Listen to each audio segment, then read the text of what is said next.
Mapagpalang araw po sa ating lahat. Ako po si Emmanuel Alejandre at ito po ang aking daily devotion ngayong April 2. And for today, atin pong sasagutin ang tanong na ano ang pumipigil sa'yo?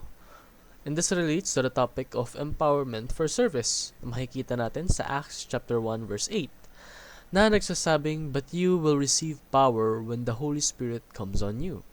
And you will be my witnesses in Jerusalem, and in all Judea, and Samaria, and to the ends of the earth." Sa Tagalog, subalit tatanggap kayo ng kapangyarihan pagbaba sa inyo ng Espiritu Santo. At kayo ay magiging mga saksi ko sa Jerusalem, sa buong Judea, at sa Samaria, at hanggang sa dulo ng daigdig. Talagang napalaki ng scope ng kapangyarihan ng ating Panginoon, no? Buong daigdig ang lawak. That's because every Christian is gifted to serve in the whole entire world, no? Each and every one of us, those that believe in Him, have been granted this privilege to receive the Holy Spirit.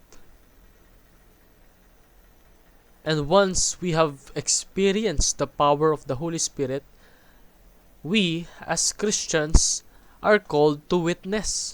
What does that mean? Witness the power, the mercy, the love of God. No? Maging saksi tayo sa kagitingan ng ating Panginoon. And may every Christian be enriched with potential. Dahil nga po tayo ay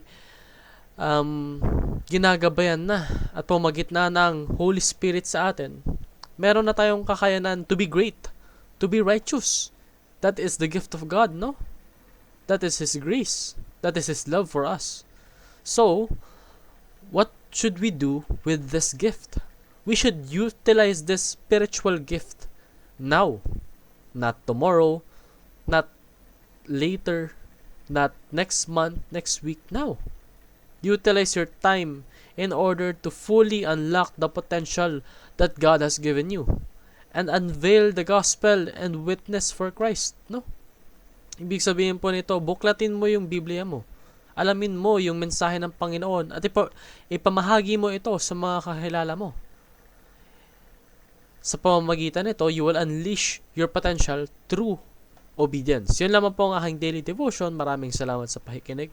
Pagpalain po tayong lahat and let us all give glory to God.